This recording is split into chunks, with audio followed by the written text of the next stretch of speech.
July 31st, 1899, Volume 2, Intellectual Communication Between Jesus and the Soul. The mouth remains mute. Jesus came also this morning, though always in silence.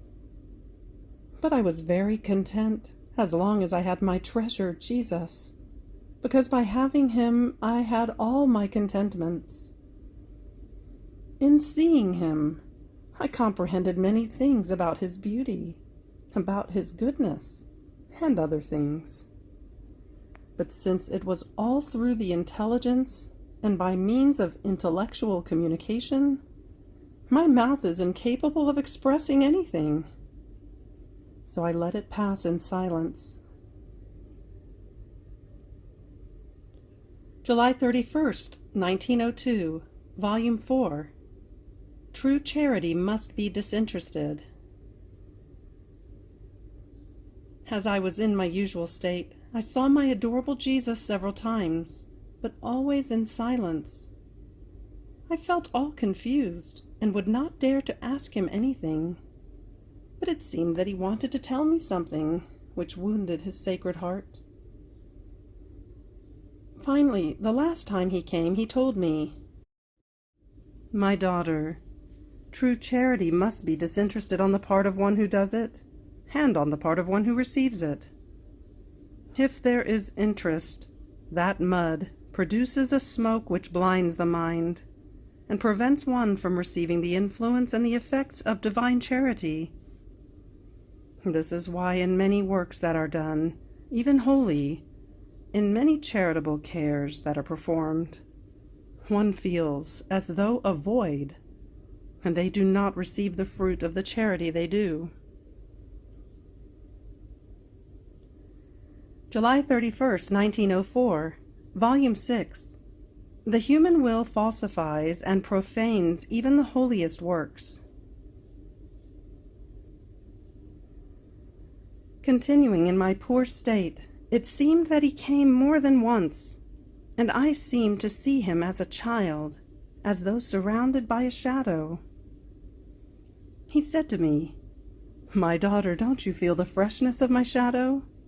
Rest in it, for you will find refreshment." And it seemed that we rested together in his shadow, and I felt all reinvigorated being close to him. Then he continued, "My beloved, if you love me, I do not want you to look either inside or outside of yourself, at whether you are warm or cold, at whether you do much or little, or at whether you suffer or enjoy. All this must be destroyed in you. You must have your eyes fixed only on whether you do as much as you can for me, and everything to please me. The other ways, as high, sublime, and industrious as they might be, cannot please me and content my love. Oh, how many souls falsify true devotion and profane the holiest works with their own will, always seeking themselves. Even in holy things, if one seeks her own way and taste and the satisfaction of herself, if she finds herself, she escapes from God and does not find him."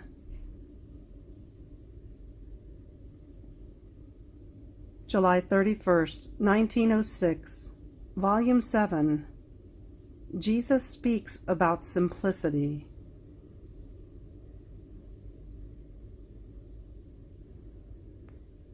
Continuing in my usual state, blessed Jesus came for a little, and embracing me wholly, he told me, "My daughter, simplicity is to virtues as condiment to foods. For a simple soul there are neither keys nor doors to enter into me, nor are there for me to enter into her, because from all sides she can enter into me, and I into her. Even more, to better say it, she finds herself in me without entering, because by her simplicity she comes to resemble me, who am most simple spirit. And only because I am most simple, I am present everywhere, and nothing can escape my hand. A simple soul is like the light of the sun. In spite of any fog, or of the fact that its rays pass through whatever rubbish, it remains always light. It gives light to all, and it never changes. In the same way, a simple soul, no matter what mortification or displeasure she may receive, does not cease to be light for herself and for those who have mortified her. And if she sees evil things, she does not become stained, but remains always light. Nor does she change, because simplicity is that virtue which most resembles the divine being.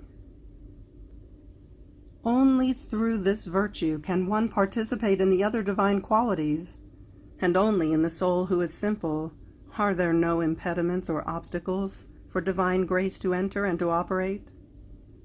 In fact, since both one and the other are light, one light easily unites and transforms into the other. But who can say what I comprehended about this simplicity? I feel as though a sea is in my mind, and I am able to manifest but a few little drops of this sea, and those disconnected among themselves. Deo gratias. End of July 31st. Fiat.